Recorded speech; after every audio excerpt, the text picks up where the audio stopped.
just arrived at the Touratech event in Germany, and to say it's a bit different from the one in Wales would be an understatement.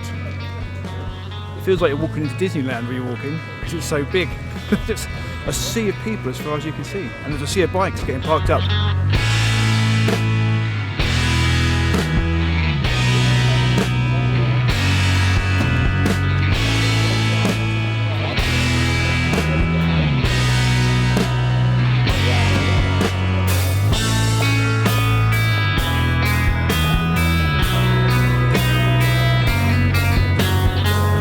So it's now about 10 o'clock and the start of the event proper, and just wanted to give you one little example of how this place is just organised a little bit differently to pretty much every other event I've been to. And we went to buy coffee this morning, and for €5 you get your Touratech mug, which you can just go back and refill anytime you want. So you come away with a little memento and a very nice sense of well-being that you're completely stocked for coffee all day.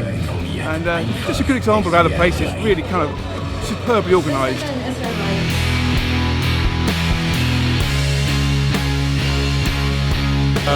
So yeah, we're here at Touratech, and I think what appeals to me, what I like about it, being slightly northern, is that it's all free. I mean, you don't have to pay to come into the event, you don't have to pay to camp. The facilities are good, right? The food's cheap, the drinks are cheap. There's a lot to see, and it's all free. So you could come here, you could ride over from England, pay what it costs you in fuel, and a shuttle over, £100 for a long weekend. You could come to a really good, probably this is the best, easily the best adventure bike event I've ever been to by a mile. And it's kind of exciting because I don't speak the German language and you don't understand what anybody's saying. Well, that kind of all adds to the appeal. So yeah, I'm loving it, to be honest. It's actually almost making me want to buy a Touratech handguard or something for my GS.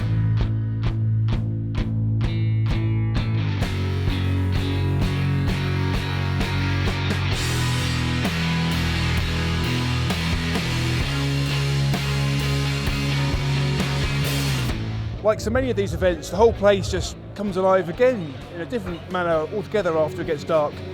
So Nathan and I have got our beers. The place is probably more crowded now than it's been at any point during the whole day, and we're going to relax and chill with the crowd.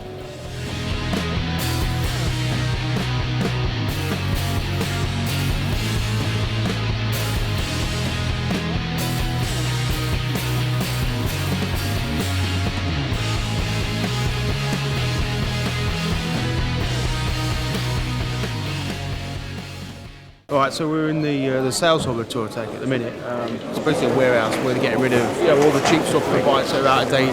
Also just everything, panniers out there. I wonder how Touratech makes so much money. I mean, people are just buying panniers left, right and centre, just picking up boxes of panniers, spending €400, for €800, €1,200. I mean, we're stretching to a €10 hat, $10 hat, which I feel is necessary to cover up the hairstyle. We were walking past the beautiful BMW stand here, and they've got a virtual reality ride on one of the bikes, so couldn't resist, I've got to give it a go.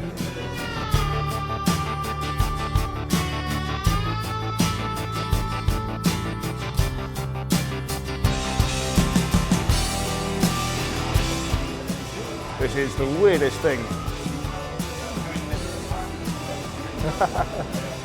I'm on it. Took another place, around the outside, inside line.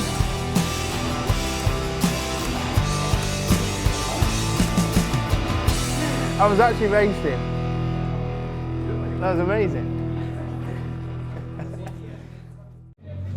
We wanted to find out a little bit more about the various types of suspension that Touratech provide, and I found Philip, who's an expert on Touratech suspension. Yeah, I'm the sales guy for Touratech suspension. Great. Okay, so just tell us a little bit about why Touratech decided to get into doing suspension for the adventure bikes. We developed the shocks for travel and off-road bikes especially. That is the reason when you develop your shocks in your own way, you can develop it a little bit better for your using. And we have for every bike we develop a shock. We drive this very often. That means we have a special setting for every bike. And we have a special setting for the driver weight. That means the problem is that most of the customers drive with a lot of luggage or with a pillion together. And the original setting is for a driver around 75 kilograms plus around 7 kilograms for luggage. And ours is for 100 kilograms, and it's also possible to change the spring rates, and we have different versions of shocks for different users. Okay, so it's because you can't get the variety of different settings on a standard setup. That's Exactly. why. Yeah, Okay. yeah. And you want to tell us specifically about the cassette that you've developed for the front suspension? Yeah, we developed one of our new products is the cartridge set we have. That means it's a closed cartridge system. And with this, you have, after you mount it, you have a full adjustable fork. That means you can adjust the rebound, the compression, and also the spring preload also. It's very great for off-road using, or also when you like to travel and you have a lot of weight in the front, or a bigger tank or something like that. And we offer this for the F800 models, also for the Tiger 800, and for the Explorer version, for the Tiger Explorer, yeah. And is the cassette simpler to use than a standard? Yeah. And it's like a shock, like a rear shock. That is the same. That means we have a gas inside, we have oil inside, and also a PDS system. That means hydraulic end stop when you use it off-road. Very great. Yeah. And you also wanted to talk to us about the upgrade to the GS suspension. Yeah. We have for the new water-cooled LC version, we have a plug-and-play system that's called Plug and Travel. That means you can use the original knob to adjust this, and with our setting. And it's also possible that you adjust your damping setting in your own way, because we have a separate version that you can adjust the high and low speed damping yourself. What we present here on Travel and New is the ESA upgrade for the older older 1200 GS models. That means it's also a plug and play version for the older, up to 2007 versions. Yeah. And also, we were talking earlier, and you said that 2 years ago you introduced steering dampers. Yeah, as well. that's right. That looks like this.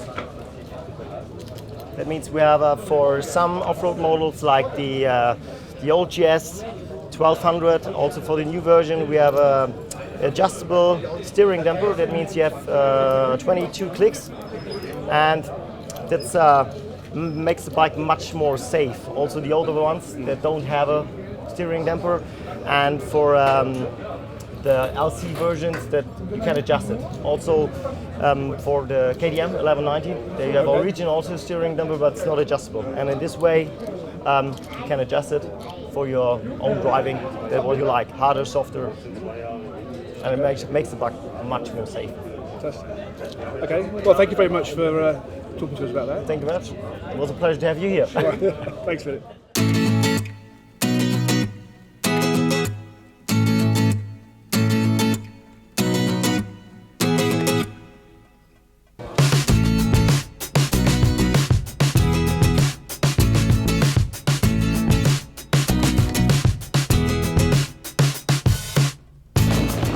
Yeah, that's like being on a waterbed. Do you move? Oh, you need to. Come join me, darling. €5 for 4 temp bags. Bit luxurious. They look like Christmas decorations. Yeah, they do. Actually, that's right. Hang them on your Christmas tree. Make yourself a table.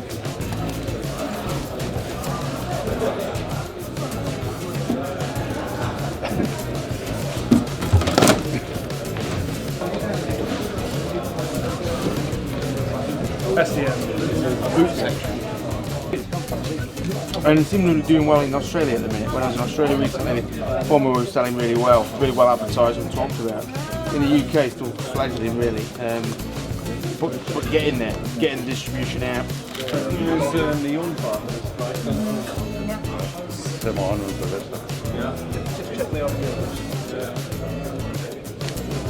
A couple of episodes ago, we did a top 10 most useless accessories for your motorcycle. I've got one to add. Why would you ever have an extendable arm with a cup on it? Where would you put it, and why would you want it? Just put a water pack on your back. I don't get that at all. So what we've got here is the MT-09 based tracer, the Yamaha bike that's recently released and proven hugely popular. I think if you go back to what Herbert was saying about the plateau of the adventure bike market, maybe what we think of as GSs, and his market might be becoming providing bits for this kind of bike, this sort of crossover bike, which isn't really an adventure bike, it's a little bit more upright. So kind of this, the Multistrada, the Versys 1000, those sort of bikes, and you can see doing quite a lot of stuff with these bikes now, and that's probably where the market's going to go anyway. More of a crossover like the XR1000 BMW, people realising they don't really need the off-road capabilities of something like a GS, but also wanting a more comfortable upright riding position, and also access to the hard cases and the crash bars, which have a real practical use day to day, not necessarily just off-road. So I think we'll see a lot more of this from the manufacturers and from the accessory providers.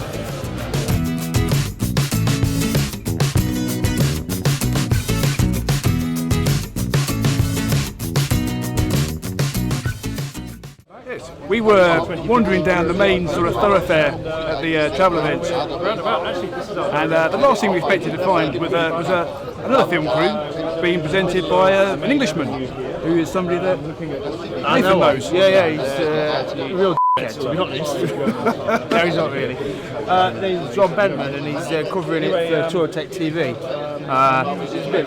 He's a good rider, to be honest. Don't know what his presenting skills are like, but then again, we'll find out. Yeah. So this is a joke here. This is the English crew from Adventure Bike his TV. accent, I think he's from the south. Honestly, yeah. I mean, those of us who do travel and do it whatever means we've got, I guess it always is a bit, we've got 15 grand bikes, 2 grand's worth of kit. We know you don't need all that. And I guess that's the industry. How's that for your sponsors? Never less than controversial. Don't you just love that? He's right up there with Ted Simon on speaking his mind quite clearly. I think you guys have got a far prettier crew than us. Although Tom is very pretty. We're more handsome. But what can I say? In a rugged, hairy way. I have to say we have a balance going on here. Handsome, beautiful people, ugly Englishmen, German wunderkind, and just a hopeless amateur for some reason. Some Silver Fox stuff going on. Silver Fox stuff, matching. I'm joining you there. It's all going. There's a few here too, right? These are my pubes that I sliced from my nether regions and glued upon my. You comb them upwards, do you? Jolly good. So anyway, yes, come to Germany. It's a great place to See Nathan's view from the space. be. You're going to close this? We are. Come on, in Germany, we close our little shots here. Well, I was trying to close it, and then it all got into facial hair discussions. So.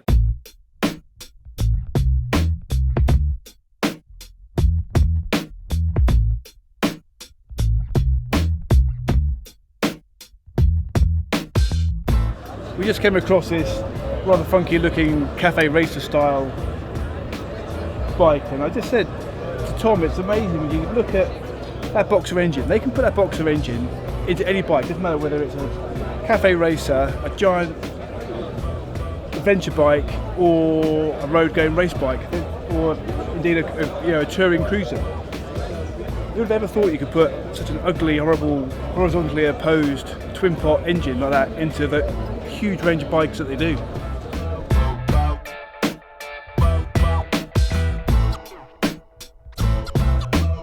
We found an astonishing array of three-wheelers, both in the camping area and here in the partner area and in the main thing. And they're all proper, purpose-built car tyres and centre hub steering, all kinds of stuff. That's two-wheel drive, that one. We were talking earlier with Herbert Schwartz, one of the bosses of Touratech, and he was telling us about a trip he'd done around New Zealand for 3 months with his partner and their 2 children. She was on a bike, he was on his bike, and the 2 children were in the sidecar. And this is the outfit, with his GS and the sidecar and the names of the kids actually on the sidecar. And it's basically 2 children's seats, very small children's seats in a sidecar. I mean, it's quite astonishing, really. It goes to prove what you can do with a bit of imagination.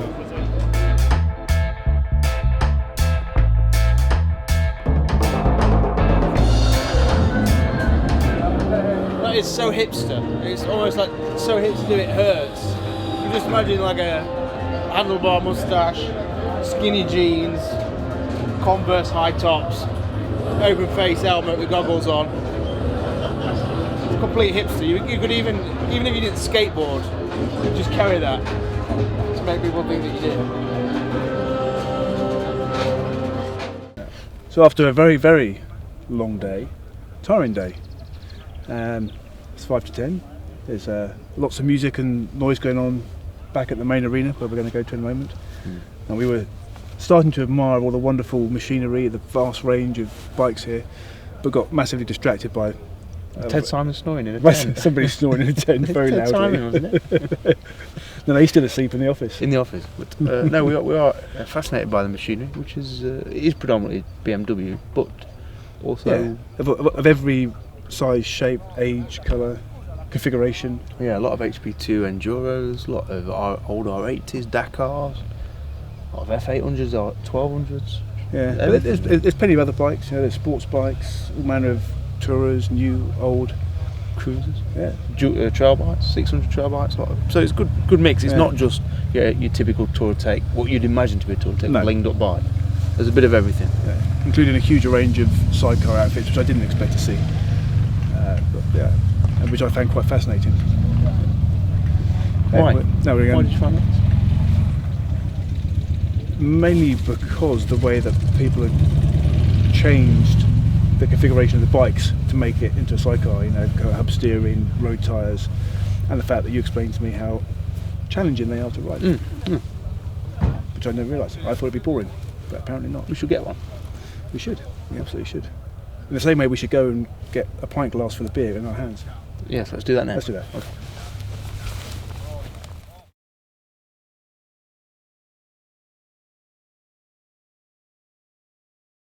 One of the most spectacular things to come and see at the Touratech travel event is the GS Trophy, and it's almost 7 o'clock in the evening and it's time for the final.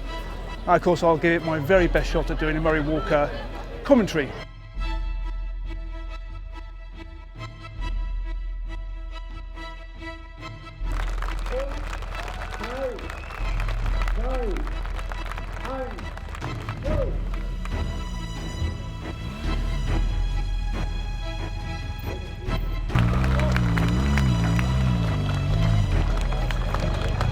Wow, ganz gut.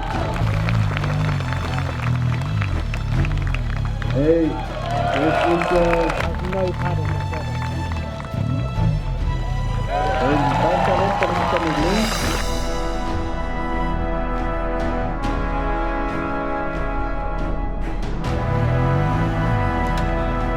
Diese Zimmer war so seitlich angefahren, dass der Stein umgekippt ist. Und der richtig dynamisch.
So, die Kavallerie und die Gentlemen haben.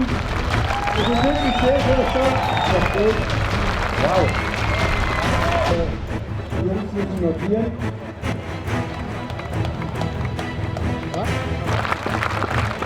Wow. Alright.